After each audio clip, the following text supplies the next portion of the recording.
All right, there we go. So welcome everybody to this week's CS seminar. Today we have Robert Underwood talking to us about the AuroraGPT project and specifically about how he and other people are creating pipelines to ingest and process and basically prepare data for this huge large language model. So Robert is a postdoc here at Argonne. He's been here for 2+ years at this point. And has worked with Frank Capello during that time and collaborated on numerous projects. So I don't know if I will be able to name all of them in a short introduction. And I think that, I want to give as much time as I can to Robert because this is a very interesting topic and I know we'll have questions. So Robert, the floor is yours. Thank you, David. So first of all, thank you everyone for joining. It's exciting to see 43 participants currently in the call. So that's always exciting to know that your talk is something that's interesting and relevant to the community. So today I'm presenting in my role as the co-lead for the data team. So the data team has 2 leads. The other lead is Ian Foster, so someone much more senior than myself. And I look up a lot to him. The presentation I'm giving today, while the slides are my own and any errors and mistakes in the slides are my own, have been informed with discussions of people across the AuroraGPT project as a whole, as well as with the data team specifically. So today, I'm going to try to take us through a series of 5 questions that really try to inform us about what AuroraGPT is, why we should be building a science-focused LLM, what role data plays in that process, and my team in particular. How do we do that concretely, and why is that hard? How do we go about the process of scaling, preparation, deduplication, and integration of data? And where you, the broader community of Argonne, can help us on this journey. So without further ado, why should we build a science-focused LLM? So I'm sure many on this call today have used ChatGPT, or you've used Perplexity or Claude. You may have used Ollama or heard of things like VLLM or GPUs. You may have heard even mention of the project AuroraGPT. I suspect that drew a large number of you here. So for those of you who are maybe less familiar with this topic, AI models are already starting to accelerate a fundamental change in how we search for, access, transfer information, control, operate, steer robots, machines, vehicles, experimental facilities, simulate phenomenon, and solve optimization problems. I can speak with personal experience as being kind of a member of the team working on this project, and just as a scientist in other projects using some of the techniques that are developed here and trying to accelerate tasks that I have within my research project. At this point, I'm using tools like ChatGPT and Ollama and Llama 3 multiple times a day during the course of my research. And as a research institution and as a researcher, I see that there are opportunities to improve the performance of these models. So while they are very useful today and they demonstrate kind of a sea change in how we can think about conducting science, there's still a lot of room for growth in these areas. To kind of cast some vision specifically about how this can potentially play a role as in the scientific process in computer science specifically, we can see AI having meaningful impacts at each stage of the research process, from problem formulation to modeling, retrieving it, kind of related work studies, solvers, as well as optimization techniques and implementation. Across all of these areas, I have found uses for AI that kind of accelerate and automate some of the more tedious tasks that we all work on within the context of research. So I think there is a huge amount of opportunity here to accelerate scientific workflows. But while we have a good idea that there are many opportunities to accelerate scientific workflows, we as computer scientists and me as an individual, we don't necessarily know all of the kinds of neat use cases that various domain sciences will bring to the tasks that they want to automate. Maybe it's data curation tasks. Maybe it's data quality assessment. Maybe it's finding or implementing particular software components out of a standardized library. There's a variety of different tasks that AI can potentially help us address. Okay, so the next question I have is, okay, but why Argonne specifically? Why not just leave this to the open AIs of the world? Why not leave this to the Anthropics or the Mistrals of the world? And to answer that question of why Argonne should build a science-focused LLM, I think we have 4 distinct advantages that position us to tackle this task. One, we have a leading community of scientists from across the scientific enterprise to help us evaluate and understand scientific outcomes from models. Scaling and having the requisite expertise to align these models, the process of taking a generalized model and making it fitted for a particular purpose, is really hard. And it requires a lot of deep domain expertise and understanding. Argonne, across all of our directorates, has that level of knowledge. So being within the Argonne community, we have a great deal of incentive and a great deal of opportunity to leverage that towards understanding and evaluating models and training them to be good at being science models. 2, we have a unique access to a large volume of scientific data from both simulations and instruments. Think of things like the Advanced Photon Source. Think of things like some of the world-class simulations that we run, such as the hybrid accelerated cosmology code or E3SM. With facilities like ALCF and the APS, we have a unique access to large-scale scientific data that we can use for training that many institutions do not have. So this gives us a unique capability.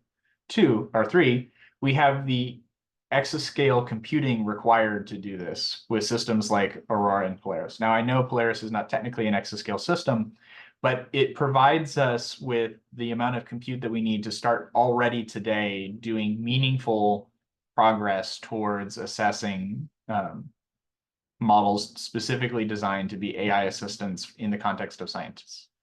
And then lastly, it's well aligned with broader DOE initiatives such as Foundation AI for Science, Security, and Technology, which is a project that I know Rick Stevens, who is leading the AuroraGPT effort, has been pushing a lot at the DOE level, and we are hopeful with respect to it. So what role does data play and the data team specifically play in this process? So AuroraGPT is organized into 8 teams. The 6 kind of core teams that are responsible for the technical contributions are data prep, training, post-training, evaluation, and serving/inference. We're going to primarily talk about these first 2, which is this data prep portion of this. So our mandate notionally is to prepare approximately 10 trillion tokens of general purpose text and an additional 10 to 20 trillion tokens of domain-specific text and data that will then ultimately be used for training, aligned through post-pre-training and evaluated in evaluation, and then ultimately served within at least the Argonne community in the serving state. And as the kind of end artifact of that, we produce various models. Notionally, we have the P model for Polaris, which we're using primarily to validate the Intel stack. The Aurora model, which will probably be the first one to complete training if I had to guess. And then the Aurora model with science, or the 7B-AS model. There's also 3 other teams that play a huge role in how we think about this. The planning team really casts vision for how we should be thinking about things 3 to 6 months from now and even potentially years into the future. The distribution team is really important because they help us think about some of the legal constraints with such a large and complex project as this. And the communication team helps us kind of distribute this knowledge to the broader scientific community. I am personally very blessed to have the opportunity to be one small part of leading this team with a lot of very distinguished people who are a lot more senior than I am. So I am very thankful for the trust that they've placed in me in this topic. So let's talk about the mandate of the data team. So I have a bunch of details here on the slide, but the core piece here is really this red text. To accumulate on the order of 20+ trillion tokens of high quality scientific text and structured data with strong quality, control, deduplication, provenance, and subsetting. And we'll talk more about what that means as we go throughout the talk. So what do we, the data team, do in order to fulfill that mission, and why is that hard? So there's basically three major activities that we have within the data team. The first is this task of converting and preprocessing data. The second is this notion of deduplicating data. And then the third is this notion of integrating with the other teams. So within conversion and preprocessing, we have converting traditional text and data to consistent, curated, and traceable formats for uses in training. So what do we mean by that? So when we receive scientific text, it could be potentially in a variety of different formats. It could come in as LaTeX files. It could come in as Parquet files that have been processed through another pipeline. It could be PDFs. And then as we move away from text into more general data, how do you incorporate the results from a climate simulation? Right now, it's programmed using large, dense tensors of information. How does that change if we go from using large, dense tensors to using unstructured grids, such as with Impasse A? It's important from the other team's perspective that we provide them a consistent API to all of these different data resources. That doesn't mean that we're going to provide the same API for unstructured grid data as that we do text, but like within text, we want to provide the data in a consistent way because that makes it easier for other teams to leverage and use the results that we produce. Two, we want to address quality. So for example, you might imagine if you've ever used any of these PDF to text conversion tools, that you frequently get artifacts as a result of that conversion. So because you have the possibility of artifacts, controlling those artifacts is important because it not just creates artifacts in the next stage of processing, but potentially creates artifacts that exist further down the process as well. So for example, a problem that we have with data could potentially impact the ability to perform inference from a model trained on this data. Because if we have the same consistent problem appearing in the data, probabilistically, we're going to expect the same problem at the end state. And then another aspect that's really important here is this notion of traceability. So being able to understand, given a specific model, what data was presented to that model. And there's a bunch of kind of powerful use cases that we have once we understand exactly what matched pairs we have between models and the data that went into training them. You may or may not know that most of the companies that produce these large-scale models are not completely transparent about how they approach producing their data sets. There are a few exceptions. For example, the Allen Institute for AI has a model called Olmo, which the data set is completely available as the form of a data set called DOLMA. So this is very useful, and there already is going to be really interesting science that can be done here. But we think there's some opportunities to improve above DOLMA in terms of performance, both specifically in the domain of science by providing an increased quantity of scientific tokens or scientific text that we use in the course of our training, but also by incorporating multimodal science data that captures the different aspects of our job.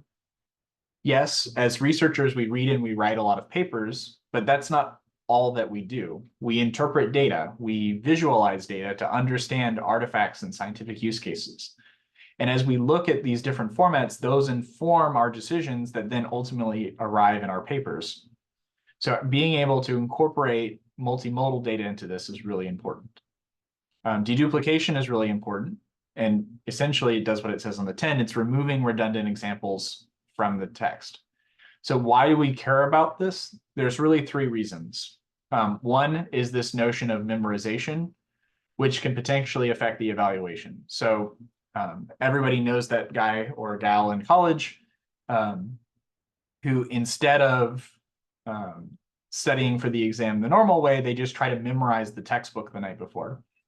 Or they try to get an old copy of the exam and they try to memorize the answers from an old copy of the exam. Sometimes that works, in which case they get an unfairly high score. Sometimes it doesn't work, which leads us to the second problem, this notion of a lack of generalizability, which is also potentially a problem if we do not conduct deduplication well. And lastly, there's this legal concern of copyright issues. Now, a lot can be done under fair use, but it's important to ensure that we respect the rights of the copyright holders of the works that we're training upon.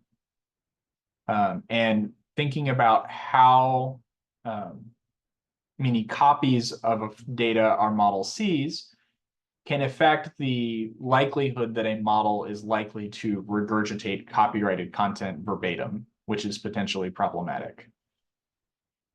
Lastly, we need to integrate with other teams. This happens in two ways. One, we need to conduct experiments in conjunction with the other teams to refine our data approach. So we're going to use feedback that we get from other teams to change how we curate text and data and how we go about conducting deduplication. But we also need to provide data, metadata, and services to other teams to support, with appropriate coverage, quality, and traceability, the various scientific use cases that we want to do at the end once we've conducted this process. So there's a number of challenges at each of these stages.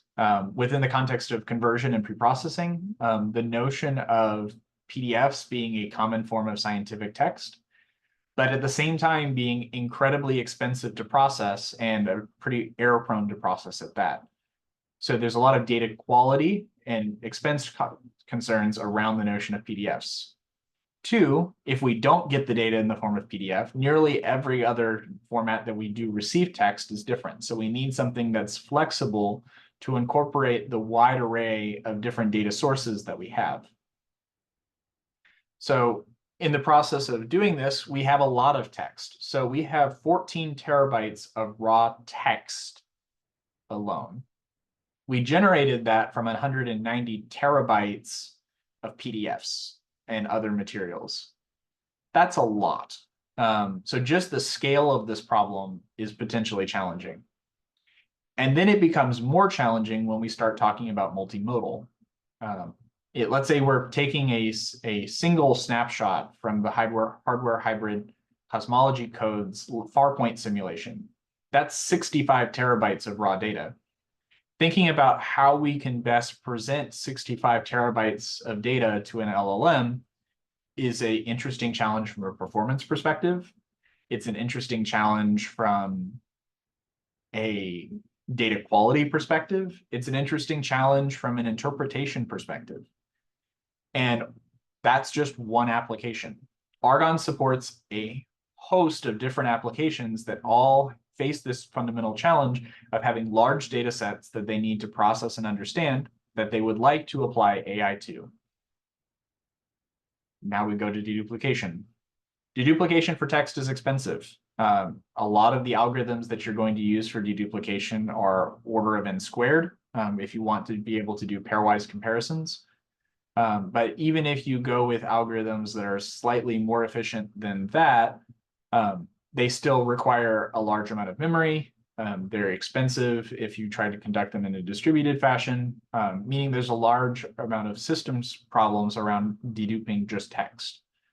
Now, text, we and the broader scientific community and AI have some ideas about how to handle. There are established methods for which we have one particular implementation that our team has helped develop.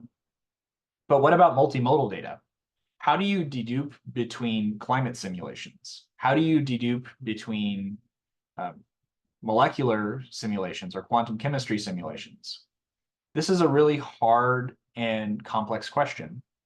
And even if you knew how to do it, like you had a method that produced high quality results, there's then the question of how you dedupe multimodal data efficiently at scale on leading class supercomputers. And then with this notion of potentially having 65 terabytes of data for a single simulation, a single snapshot from a single simulation, what role does something like data reduction play in the context of this? I think that's a very important and a very open question. And then lastly, we need to integrate with other teams. If inference is going to be performing inference on multimodal data, they need to have access to our methods for pre-processing data so that they can pre-process at scale new data sets as they're developed. We need to provide our pre-processing methods to the training team who needs to be able to process the data sets that they want to train on. And how do we make all of these processes scalable so that they actually work in the context of a large project? So let's zoom in further. How do we scale data preparation, deduplication, and integration? Let's get into some specific details. So within the notion of data preparation, there are three categories of things that we would like to prepare. The first is text. The second is multimodal data. And the third we're going to call structured narratives. Now within text, we can divide this into general text, which can include data sets such as FineWeb, which is a heavily curated version of the Common Crawl corpus that many may be familiar with. Also, many subsets of DOLMA contain general purpose text. So this is normal text that people encounter. We also have access to a large collection of scientific data sets. We have access to the entire collection of the Association for Computing Machinery papers, both in journals and conferences, dating back, I think it's to 1975, if I recall correctly, to 2017. That's a really rich data set with a lot of data that's not really represented in existing scientific data sets that we know that LLMs are trained on. We have a similar 800 gigabytes of PDFs from ASM, which is something that operates in the biochemistry space.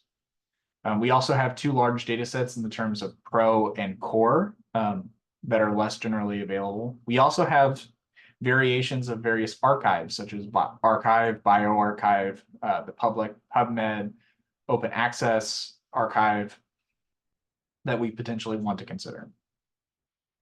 Next, there's this notion of multimodal science data.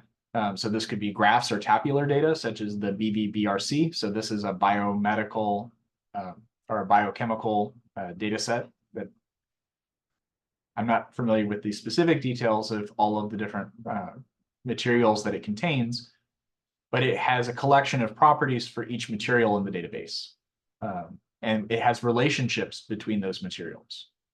So if we want to be able to ask questions about this very rich data source, we need ways to handle graphs and tabular data. This is a topic that our team has spent more effort on. But there's also a bunch of topics that I think are more open, things like particle data, such as HACK that I mentioned earlier. There are many well-defined approaches for images, and in some cases, there's also approaches for video. But scientific images and scientific video don't necessarily look like traditional image sources that are studied widely by the broader community. So for example, if you're looking at LiDAR data, instead of having 3 channels, a red, a green, and a blue, it can have up to 128 channels per sensor pixel. If you're looking at climate simulations, you may have spatial coherence in the X and Y direction, but you may have discontinuities in the Z direction. So these kind of abnormal aspects of scientific image data, while there are approaches which are established within the community, still presents an open challenge that labs like Argonne need to tackle. Now, realistically, we want to be able to ask questions in text and get answers about multimodal data. So we need something that bridges the gap between text and multimodal science data. And that's what we're calling structured narratives. So we'll talk more about how we approach this a little bit later, but structured narratives are essentially generated either classically computed or using AI, text that describes data. So this gives us a powerful way to try to build a bridge between the text and the multimodal science data that we hope to collect. So let's talk about the text processing framework.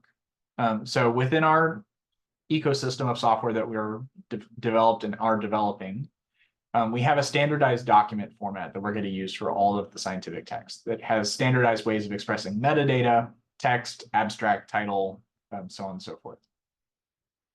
We also have a specialized pipeline for PDFs. So PDFs are computationally very expensive to process, and traditional techniques to kind of run them at scale. You need to be very careful about the resource management and the communication patterns that happen while you're processing PDFs. So in that case, we have a specialized PDF processing workflow that has been developed by the students of Arvind and others.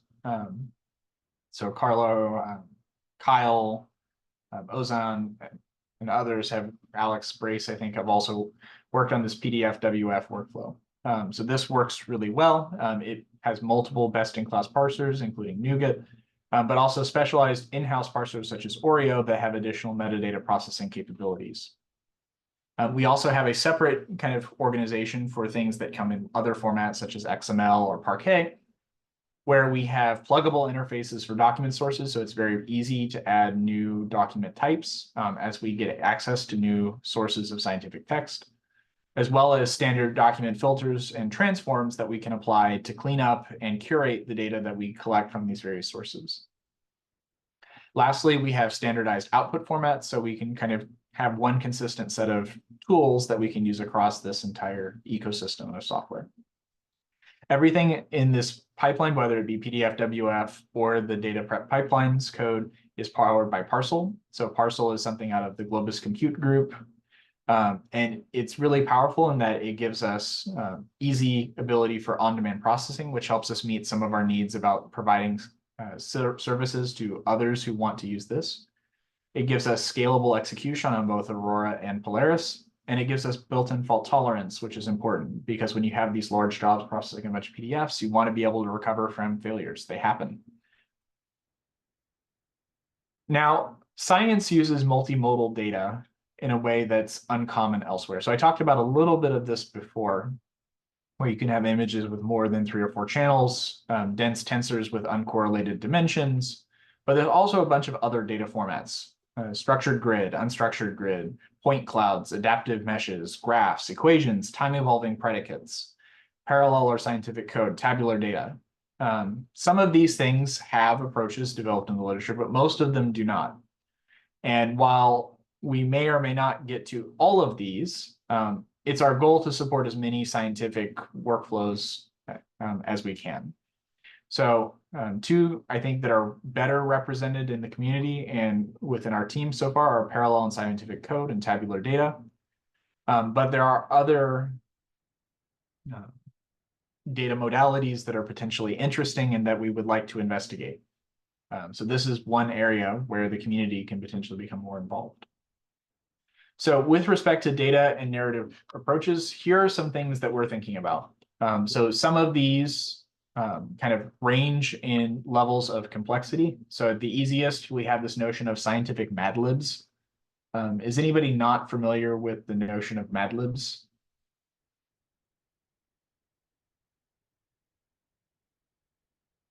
Okay. Well, in case anybody has not heard of Mad Libs, Mad Libs was a game that I played as a child where you would have essentially a document with random words taken out of it. And in place of those words, there would be blanks with some attribute that describes what should be filled into the blank. So you can essentially do the same thing in scientific context. This is a relatively straightforward way to translate tables of, for example, protein information or particle information or material information and translate that into text as a way that you can build a connection between scientific data in tabular form to scientific text that you're going to use in an AI. There are also techniques that can be considered, such as database-assisted retrieval augmented generation, or RAG. So this is a commonly used technique in industry and in the broader community, where you want to not just provide the data, but you want to retrieve related scientific articles about that data during the course of your processing. You might do that with identifiers of particular materials, but you could also potentially use what's called a vector embedding. So a vector embedding essentially captures the average semantic intent of an article and can be used to kind of summarize, in a sense, the information that's there. I mentioned that many of the data takes the form of like relational databases, or even if it's not a relational database, it can be related to other data sets. So there's this notion of potentially doing scientific graph walks where we potentially collect or curate these Mad Libs or database-assisted RAGs in multiple ways across the relationships that exist between data. So we try to build up a cross-domain understanding of this data. Other things we've considered would include multimodal science RAG. So this is, instead of doing RAG based off of text, trying to kind of bootstrap to another level where we look at RAG based off of multimodal science data, using metadata that exists in common file formats, for example.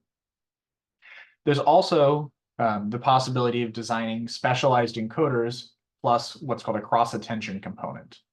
So if you look at how leading models such as Flamingo operate to kind of correlate between text and images, what you'll see is that they have a specialized encoder for text, and then they have a separate specialized encoder for images that uses a series of convolutional layers to relate the various spatial aspects of the image.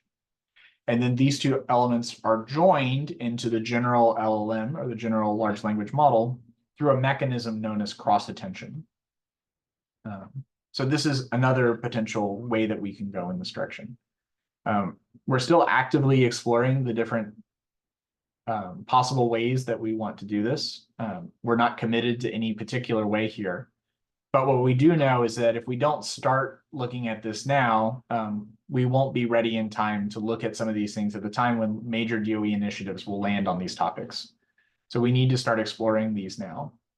Now, things to consider when we're doing especially AI-assisted techniques such as retrieval augmented generation or this cross-attention mechanism is that there are several possible concerns. The first is what's referred to as Habsburg AI syndrome. Habsburg AI syndrome is this notion that if you train a LLM or an AI on too much material that was generated from earlier AIs without appropriate curation, you can experience a phenomenon called model collapse.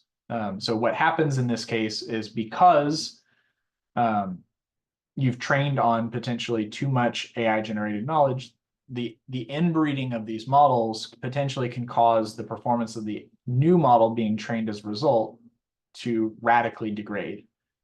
So this is something that we potentially need to keep in mind as we're doing our training. There are techniques to mitigate that, such as selective masking in the case of templated things, where we can potentially improve the performance. But it's a concern that we need to be aware of. Another thing that anybody who has used AIs is going to be very well, especially generative AI, is going to be very well familiar with this, is this notion of hallucination. In the context of hallucination, it's really important that for science, that the outputs that we produce from the LLMs are reliable and trustworthy, especially the more automated contexts in which we want to place them. So we want to find ways that we can ground or reduce the probability of hallucinations entering our training set. So this is really important. The last is format sensitivity. So how you provide taxological information to an AI can really matter. And I'll talk a little bit more about that in a moment. We already have a few lessons that we've learned. We still have a lot to learn here. So here's a few quick lessons that we've already learned regarding how to go about integrating multimodal science data.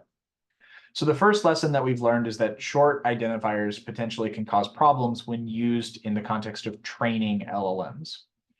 So we can potentially call this chemical compound that's presented on the right by one of these three names. I'm not a chemist. I'm not going to try to pronounce them.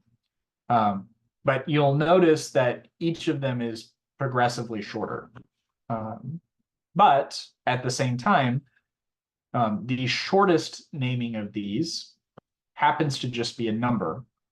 So while a number is great for a traditional database, it makes it very easy to look up, especially if you know exactly what kind of ID that you're looking at.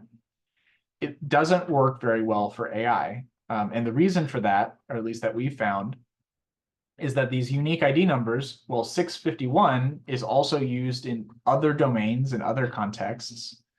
And it's very hard to get the AI to recognize that 651 means this particular chemical compound. So as a result, we found that longer identifiers tend to produce better results. But again, more study is needed here. Another key lesson that we've already talked about is this notion of mapping tokens to meaningful units. So if we look at the hack farpoint simulation, as I mentioned earlier, with 1.8 trillion particles, they produce petabytes of data, 65 terabytes of data every snapshot. So even if presenting 65 terabytes of data to an LLM to process was feasible from a time perspective, it's likely not a good idea. When scientists study this data, they don't typically study individual components of the data. They study aggregate effects and structure of the data. So if we can down select or reduce the representation that we're presenting to the LLM to encode this structure, we think we have a better chance of more faithfully representing the domain knowledge and the domain science that is there. Now, the last lesson that we've learned, I think, is kind of interesting and important, and again, another opportunity for collaboration, is this notion that the persona or the person looking at the data matters. So here I have a visualization of wind over the US Gulf Coast. And my question is, if you look at this data, which parts of this data are most important? So if you ask a tropical meteorologist, they're going to point to the hurricane that's right here. Like that's the thing that they want to study. Maybe they want to study some of these outer wind bands that they see around the hurricane. But if you're talking to a fire ecologist, they probably are more concerned about what's happening on land. So different aspects of the same data potentially get used in completely different ways.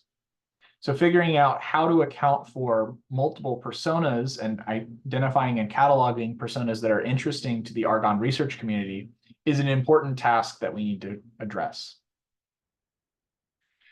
Now, let's move on to deduplication. So there are 6 different kinds of deduplication or duplication we could potentially have. We could have duplication in the training data, in the alignment data, and the evaluation data. So with these, we can have what's called self-duplication, where we have multiple copies of the same data within training or within eval. We can also potentially have cross-deduplication, where we have an overlap between, for example, pre-training and alignment or pre-training and evaluation. Some combinations of these are much more dangerous than others. So for example, if you have data from your pre-training in your evaluation results are going to be substantially less reliable. And something that's important when we compare against commercial products in this space. But there's also this notion here of different kinds of duplication. So we can have textual duplication. So do the words in both texts overlap? That's obviously the most important and probably the most focused on kind of duplication, but it's not the only kind. We can potentially also have problems with semantic duplication. That is that the meaning of text partially overlaps with another text. Some semantic overlap is probably good, but the question still stands of how much semantic overloading do you want? How much semantic overloading do you want subject to different degrees of textual overlap? These are all hard questions that need serious study from an end-to-end perspective, which Argonne and AuroraGPT is well positioned to study. So why do we care about duplication? So cross-duplication between training and alignment or training and evaluation can skew testing. It's widely believed that standard benchmarks are already duplicated widely within the web and scientific text. This can happen, for example, when a scientist writes an article describing a benchmark and then includes example questions from the benchmark in the text of their paper, or they post about them on their blog. While that's nice from helping the readers understand the challenges associated with the benchmark that's being used, it's potentially catastrophic to the integrity of the benchmark. Additionally, OpenAI by default, you may or may not know this, ingests all user uploaded text and paper to its web interface for ingestion and consideration in its data pipeline. So what does that mean? That means if you upload your scientific paper to ChatGPT, it's possible that they're going to train on it in the future. That's potentially problematic if what you work in a sensitive field. It's also potentially problematic if you're using the OpenAI web interface to develop new evaluation questions. Now, how much does this matter? A study that looked at this notion of how much leaking of a training set into, or a eval set into the training set potentially can improve, in air quotes, the model performance by 8 to 11%. Now, that's just looking at this text versus eval overlap, but you are much more likely to incur model collapse or memorization if you have too much duplication in the training set. So this can potentially result in negative impacts on generalization of the model, its ability to adapt to new circumstances. It also has serious copyright concerns. So here I've quoted an interesting podcast from the Federalist Society. You can have whatever beliefs you want to have about the Federalist Society as a political perspective. But in this debate, they have 4 different lawyers from 4 different political perspectives, and none of them agree on how AI and copyright law intersect. But a general term of agreement is that the more copying that, or the more verbatim copying that your model does, the graver the copyright concerns. So mitigating that by carefully deduplicating your training data can potentially be important. Memorization can potentially also have negative trust and safety concerns. A classic example of this in the AI community is the Enron dataset. So Enron is a collection of emails that have been dumped during the Enron fraud instance that are now widely used in training. But in so doing, these Enron emails contain personal phone numbers of people involved in Enron. That's potentially problematic.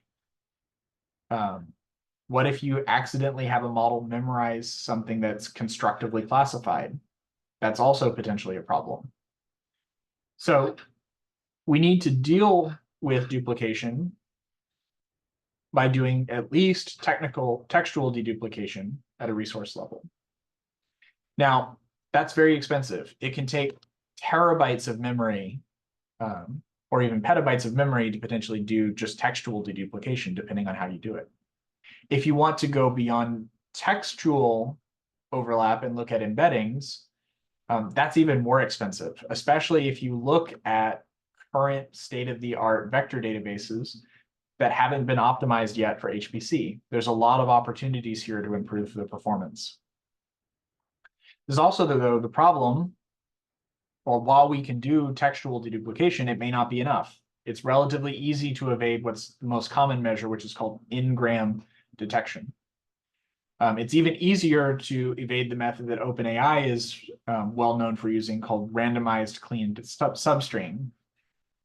So there's the potential here that OpenAI is, for example,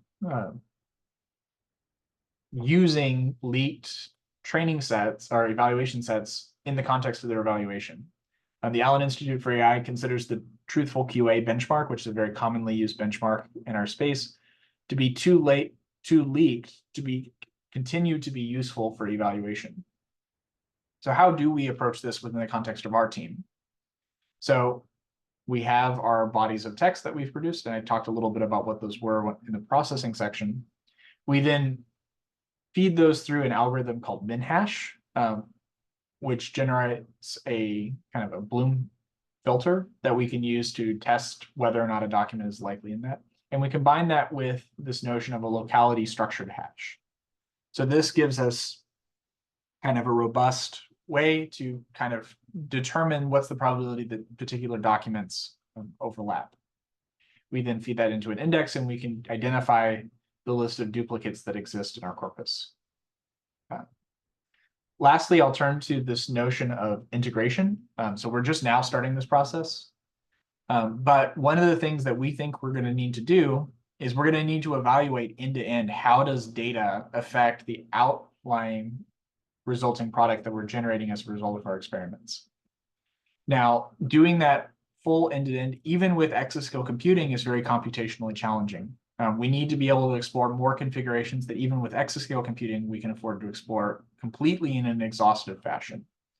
So there's a technique that's well established, that's being established in the literature right now, known as continual pre-training, which now allows us to achieve similar effects to a full pre-training of a model, but potentially at lower cost. And in doing so, we can potentially, over the course of a few weeks, rapidly explore different ways of potentially training the model, so we can do wayfinding as to how we want to do this. We want to use this to look at things like what's the appropriate mix of general science, general data versus scientific data. What's the appropriate blend of data versus text versus narratives? How should we prepare mini batches? Should we use particular masking schemes, for example, in conjunction with particular data formats? How should we produce the narratives that we're going to use? What multimodal methods should we explore? And as we further integrate multimodal, we're also going to need to provide multimodal data services to support the inference team so that they can then do inference on newly uploaded data.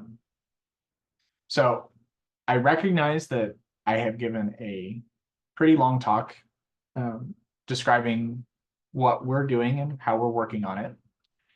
But now I want to talk about where you can help. If you're sitting on the call today and you're a domain scientist, there are 3 really easy ways that you can help us. You can help us identify data sets that are relevant for your applications. You can help us determine evaluations and how you and your team study the data that your applications produce. You can also potentially help us get access to scientific journals and papers that you review for. So Nicholas Chia, one of the individuals on our team and also part of other teams within AuroraGPT, he reviewed for ASM. So he contacted editors at ASM and was able to actually secure the ability for us to bulk download all of the journals managed by ASM. We are able to do a very similar thing for ACM with Frank Capello reaching out and Ian Foster and others. So think about, what journals do I regularly author for? What conferences do I regularly review for?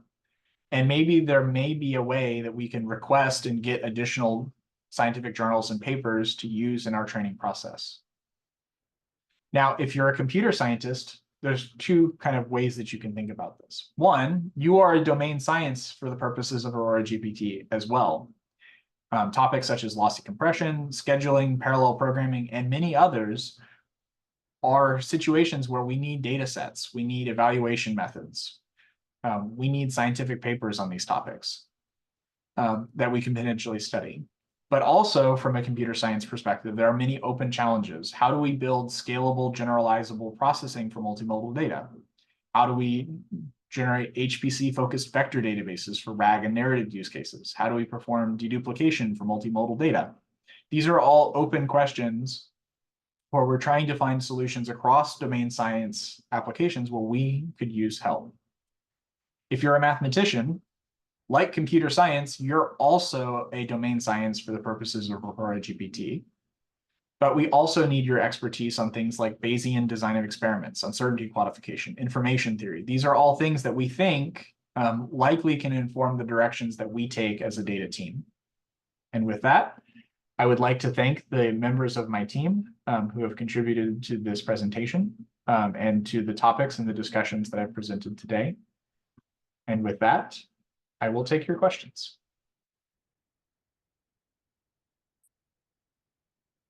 Thank you so much, Robert. This was an amazing talk that touched on, I think, a lot of interesting areas for different people. So I'm going to, we have a lot of people on the call. So I think that if you have a question, please start by either raising your hand or adding it to chat. If we start to get a lot of hands raised, the best way to get your question answered is to write it down in the chat window. But as we begin the Q&A, why don't we have people raise their hand on Zoom, and then I can call on 1 or 2 people to get us started.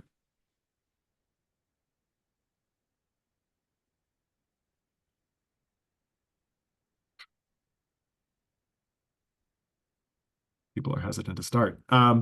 So, I mean, I'll get us a question going so we can let people write them down. Or with that, I see a username Scarati. Feel free to unmute yourself and you can start. Thanks a lot. Thanks a lot for this really nice overview. So I'm coming from like an experimental physics point of view, Okay. and a lot of our data is basically, it's kind of time series, right? It's waveforms, or it's detector performance over time. This kind of time series. And I was curious in your overview of data where this would fall. So time series data, so I'm assuming in your specific case, at each point in the time series, you have either particle information, or you have photon counts, or you have detector counts, or something like this, right? So the time series aspect of it is potentially interesting from a data structure perspective, but there's also probably like a native format underneath that. So it's something that we're still looking for applications in that domain, and I would be happy to kind of have an offline discussion where we maybe talk some more details, and I connect you with the right people from my team to help figure out the best approach there. Thanks a lot.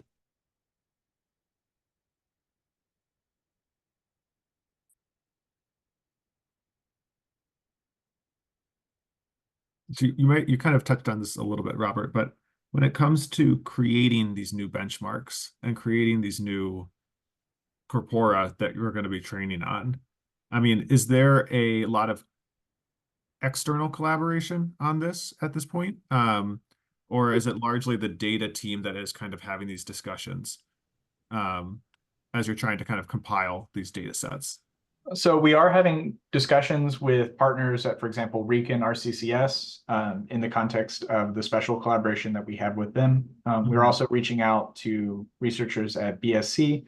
Our team has people that are at the University of Chicago. Other people in AuroraGPT are with University of Illinois. So reaching out and engaging external collaborators is something that's interesting to us. We know we can't do this alone. Do you get the sense that people are? I'm sorry, this is Ronald Taylor. Yeah, go ahead. National Cancer Institute. I'm a branch chief, information technology branch. And I'll actually be visiting Argonne next week. Talk to Rick. I'm deeply interested personally in AuroraGPT. I know folks at Argonne. I spent 2 years there. We're doing data integration at NCI. We are behind the curve and using Gen AI tools and doing anything in terms of a central,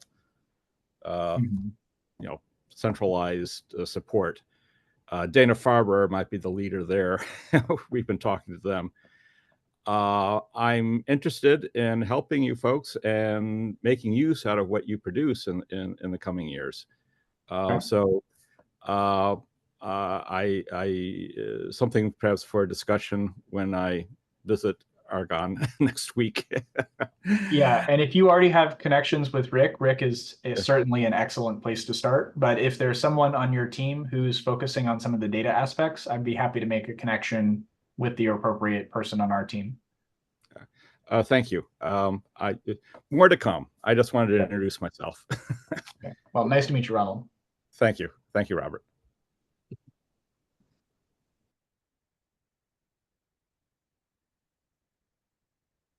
All right. Do we have other questions here? Feel free to raise your hand and we can get you called on.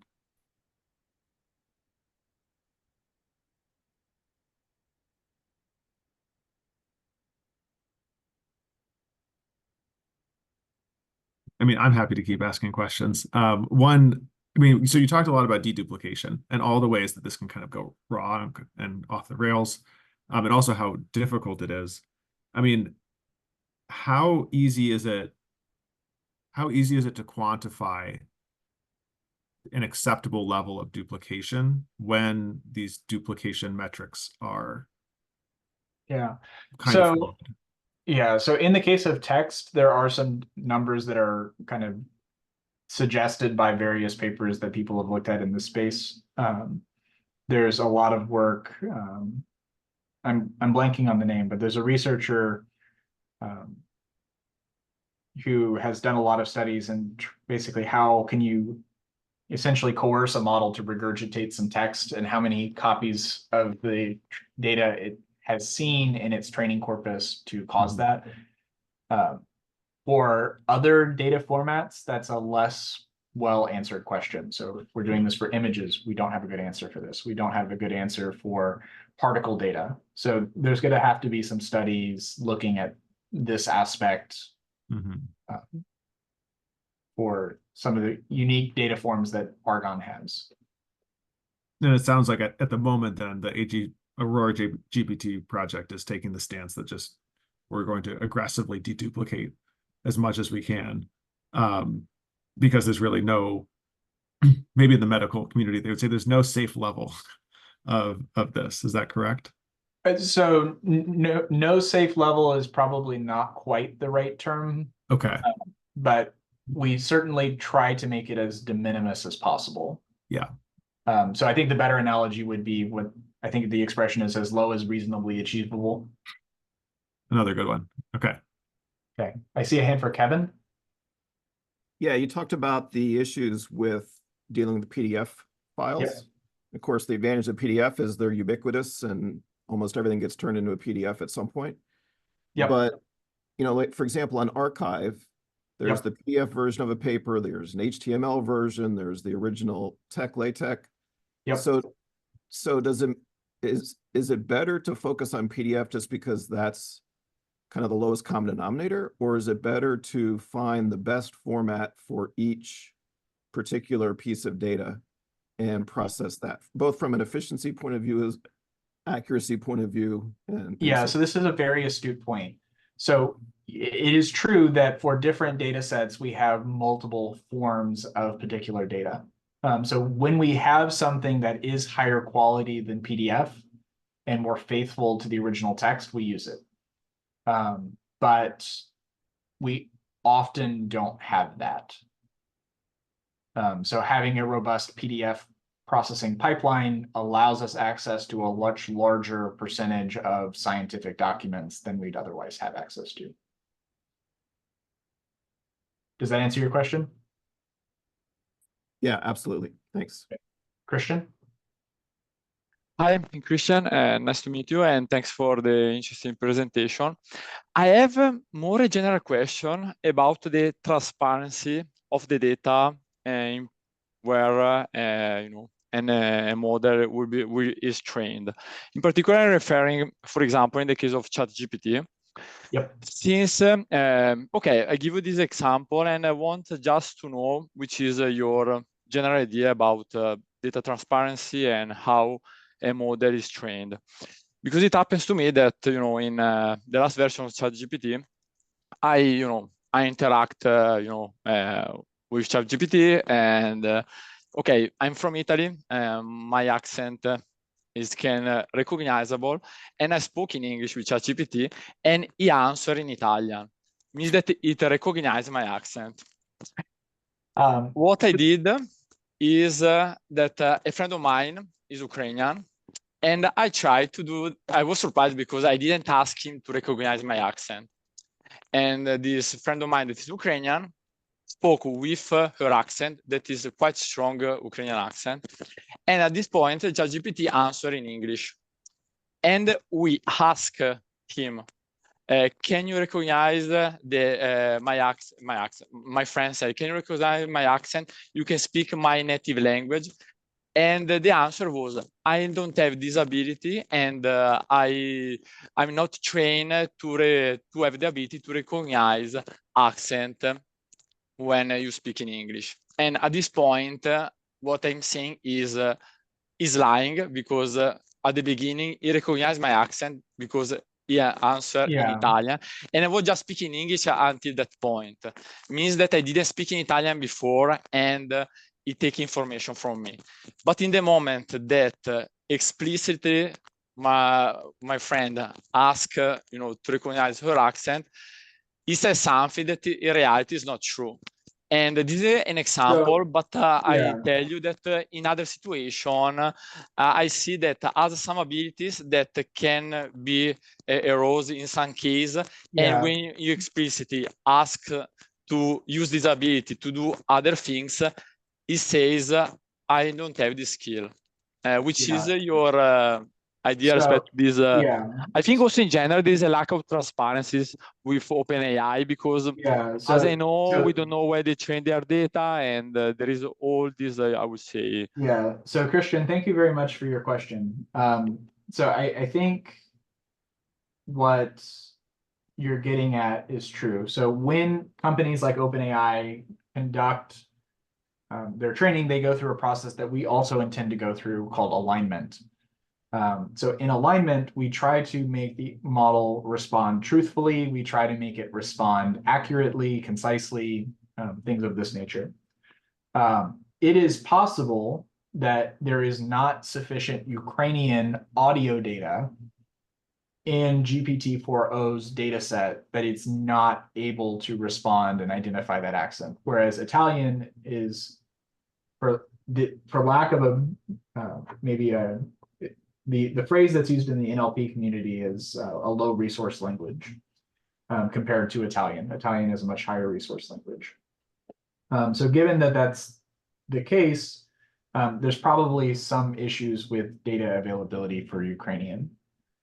Another aspect that's worth considering in this space is it's true that companies like OpenAI are not terribly transparent with what exactly they're used for training. There are a handful of examples. I mentioned Dolma during my talk as one example of a case where they are more transparent. The issue that you described of the ability to recognize accents, I think that falls clearly under what's referred to as hallucination. So it's hallucinating that it doesn't know how to recognize accents, in part because it probably hasn't been well aligned to do that. So there's potentially opportunities to improve that as well. Now, I think our focus is going to be on aligning for scientific use cases, which likely emphasize the trustworthiness of the response, the factuality-ness of the response. And eventually, we would like to also incorporate multiple languages. So we're partnering, for example, with Barcelona to provide coverage for Spanish, and Riken to support coverage for Japanese. But I would kind of leave it at that for now. Does that answer your question? Yeah. Okay. Thank you very much. Okay. Does anyone else have any questions? Or I think we may be. Well, yeah, I'll just jump in right now to say that it's 2:03, so people may be dropping off.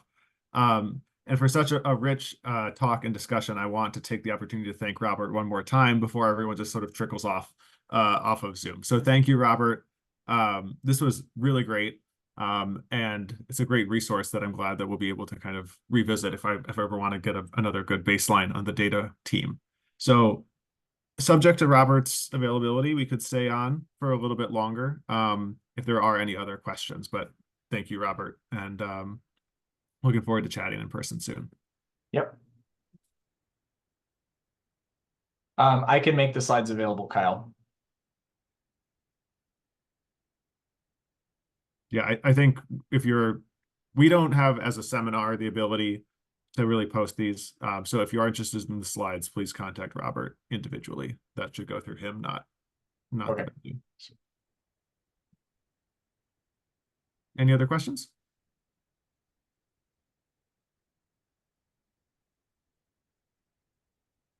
All right. Well, thanks, Robert, for this great hour. Yeah, thank you very much. Really good. Yeah. Cool. I'll see you around next time I'm at the lab. Or we're both at the lab. Yeah. Sounds good. Thanks, David. Bye-bye. Bye, everybody.